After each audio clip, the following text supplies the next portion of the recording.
This week, how? This is crazy, alright? They actually buff Spyra.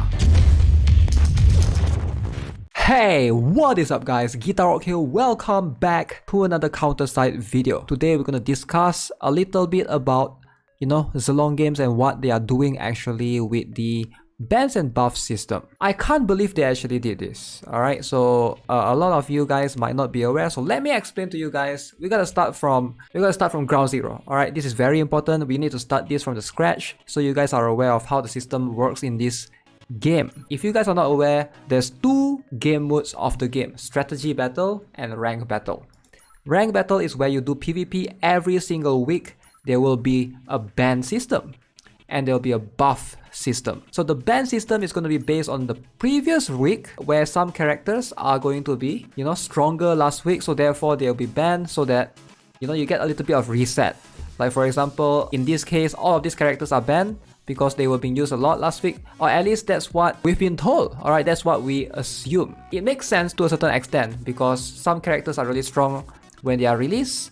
Power creep is real, so sometimes you gotta have a ban system to switch things up a little bit so players can use different characters all together. The ban system works in this game in a way that their costs are increased, so therefore it's going to be way harder to deploy them, which is fine. There's also ban ships. Alright, some ships will be banned as well. Higher for ships case, it's going to be a bit different. There's no cost for ships, but there will be like the attack reduction and HP reduction. But my concern is about the up units here. This week, how they actually buff Spyra. Now, like I said, ban units, strong characters, they deserve to get banned so that some other characters get the spotlight, which makes sense. But for the up units, it doesn't make sense to up an already strong character. Not only that, this character Spyra is only obtainable via the counter pass.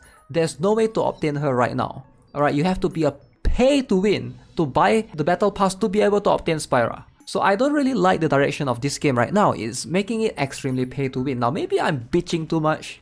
Maybe you guys think I'm just this guy is whining so much. It's not that big of a deal. Let me explain to you where I'm coming from, and then you can decide whether I'm just bitching or something. Up units, this is where the characters that don't get used often. Rhino, Scout, these characters, they don't get used at all. Rhino and Scout, you rarely see them in regular PvP weeks. So it makes sense. It makes sense to buff characters like this. But why would you buff an already strong character like Spyra? You see, like, I don't see the point here. Other than, this is so blatantly obvious. The company is forcing players to buy the counter pass so that they can use her in PvP. Alright, again guys, I'm not trying to make this video showing that I hate the game or anything. I just want to create a discussion, and you guys feel free to discuss in the comment section below. Here's the thing, right? Ban units, strong characters get banned. Up units, weak character should get buff. That's just the basic theory, right? Spyra is not weak. She's not weak at all. She's really, really strong. In fact, this week she's going to destroy everyone, alright? Those that have counter pass is going to surpass all the other players. Like, PvP is supposed to be a place where everyone can have fun, alright? I do think that free-to-play players deserve to have fun as well. And this is not fun for you if you are free-to-play. For someone who don't want to buy the counter pass, you want to save for the next one. Like, I don't think this is something that's healthy for the game, in my opinion. Again, everything that you guys are hearing is just my opinion. I'm not trying to bash, the developer. I'm not happy with the decision, for sure. It's something that I think, they need to take care of the free-to-play players as well. So if you guys are not aware, some of these characters, they will be available later on. Alright, for example, Irons and Zwei is a very good example. So they are from the first counter pass character. Alright, Irons and Zwei, they are the first counter pass character. You can basically pull them now even if you are free to play. Eventually, all the counter pass characters will be available in the regular pool of characters right here. Right, you can see Irons and Zwei is here somewhere, right there.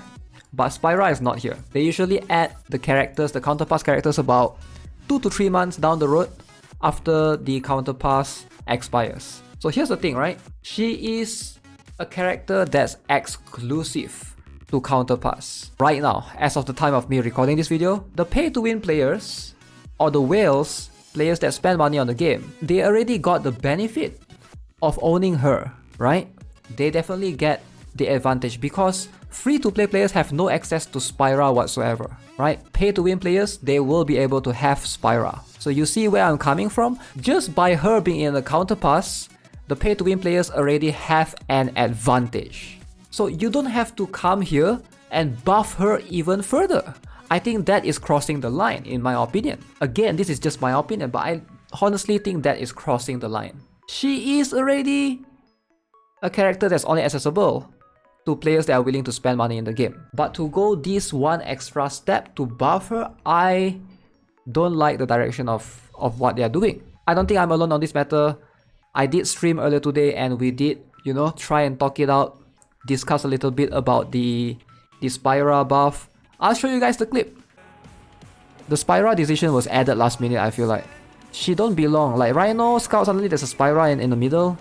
I feel like this is a last minute decision to hopefully get players to spend a bit, but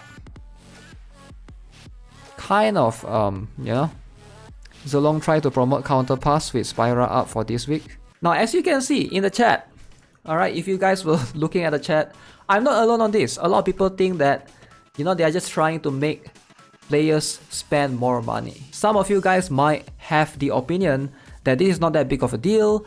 If you are free to play, you can just skip playing PvP for 1 week. This week, skip rank battle. Maybe just play strategy battle. That is also an option, but I do think that is unhealthy for the game because as a developer, as publisher, you want to encourage players to be playing your game, not discouraging players from playing your game. When you do things like this, when you come here and buff Spyra, you're discouraging the free-to-play players to play PvP, to just stop playing the game for 1 week. How is that healthy for the game? Like that is not a good thing, alright? In my opinion, this is just a very weird decision. I understand that companies need to make money. I honestly think this is just crossing the line, in my opinion. Again, you know what? Enough rambling. Let me know what you guys think. Alright, I'm genuinely curious. Am I the only one? Am I the only one bitching about this? Or do you guys think that this is crossing the line? Like, come on. Pay to win already got Spyra. Why do you need to buff her? Come on, man. Alright, subscribe if you haven't already. Turn on the notifications. Give this video a like. I'll see you guys in the next one. Have a nice day. Bye.